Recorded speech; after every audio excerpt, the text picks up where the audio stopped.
to talk about two aspects that three different groups of people have influenced on American culture. The first one is African American. The two aspects is food and music. So I would want to start from the music, from the food. And there are large areas in Africa. So I think there will be many different cuisines according to people who lived on different areas in Africa. For example, like East Africa, North Africa, Central Africa, etc. And I want to pick one specific ethnic cuisine, which is called soul food from Africa, which has a great influence on American culture.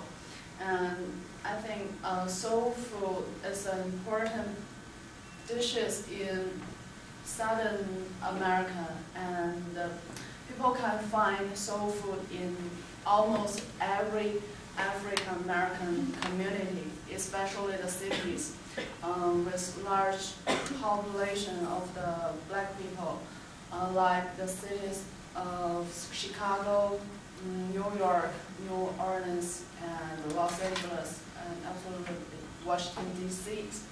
And I think the soul food come up with the idea from the European. And in the earlier 14th, many historians think that around the time that African exploration, that European explorers bring their food supplies to Africa and introduce them to the African diet, and maybe food like turnips from Morocco and cabbage from the Spain act as an important role in the African diet. And maybe food change and the healthy diet changed.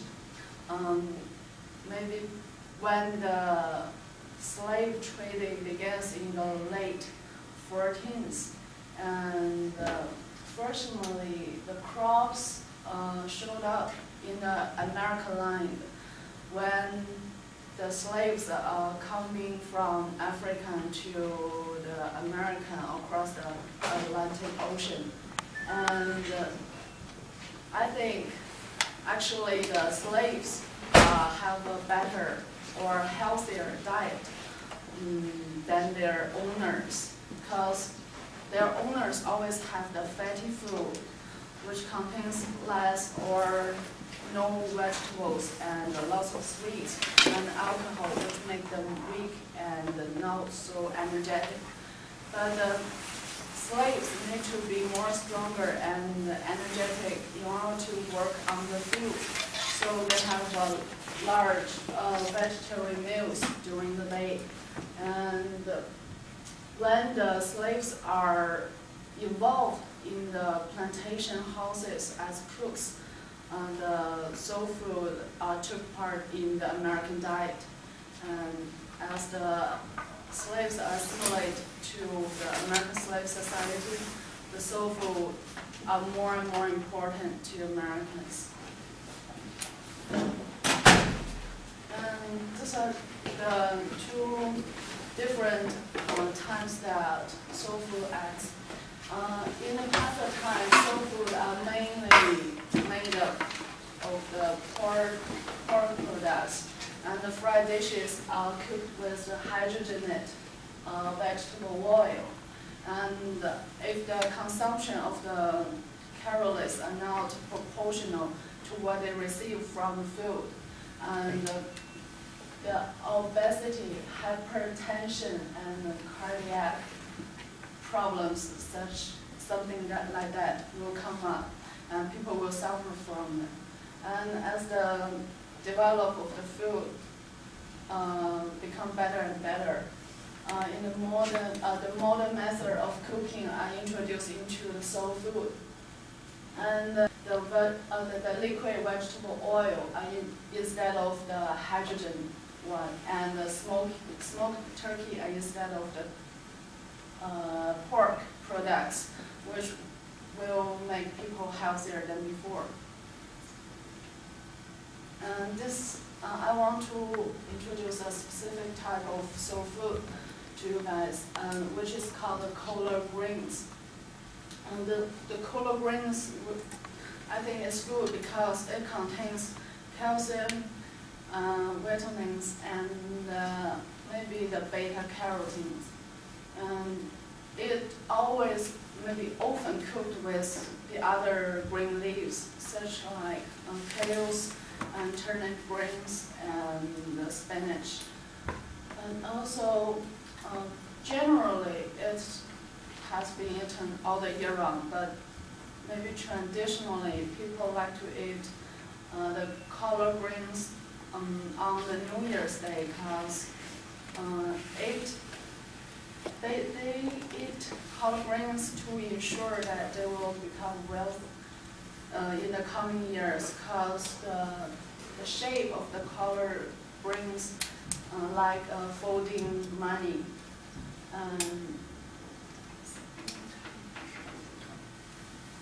Here is a receipt from the internet, which is the collard greens.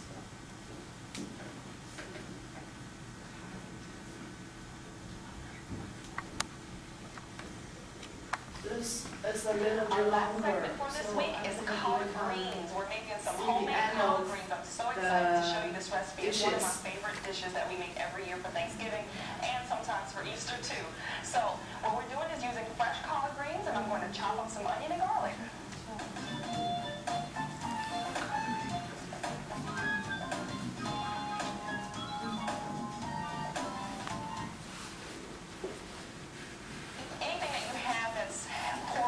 This collard greens are cooked with different kind of food and meat. Remember to add the last bit of greens to it when it begins to wilt. Thank you for watching the Thanksgiving special of Housewife Cuisine. I hope you enjoyed these recipes today. It's very easy and quick. It only took me about 2 hours to get everything prepared. I want to talk about the music from the African American that have influenced American a lot. And the first thing that comes up in my mind is the R&B music, which is short for the rhymes and blues. And I think it is a quite popular music style that have the influence of jazz, gospel, and also the blues.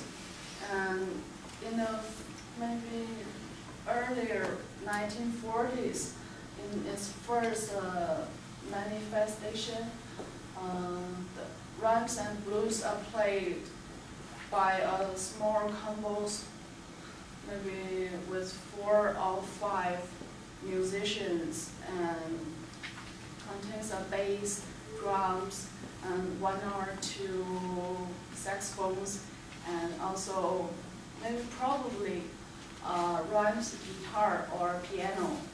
And in recent years, singers who are famous for R&B, like Whitney Houston, Janet Jackson, and Mariah Carey, and the band is called 90 Degrees, also famous for R&B. And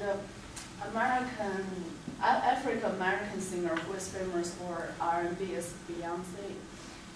But I don't think the lyrics in his songs can reflect the African Americans' life in America. So I picked another singer who is called Nash, and his song is called I Can. And there's one verse that comes up my mind on which side, before we came to this country, we were kings and queens. So I think this is a better reflection of the African-Americans' life here in America, because I think before we came to this country, it refers to the place of America. Before they came to America, they have a better life because they were kings and queens in their country. But when they come here, they will have a hard time to face the difficulties compared to the white guys here. So it's hard for them to succeed in America. So that's all my presentation. I want want you guys to hear the song, which is some Spanish.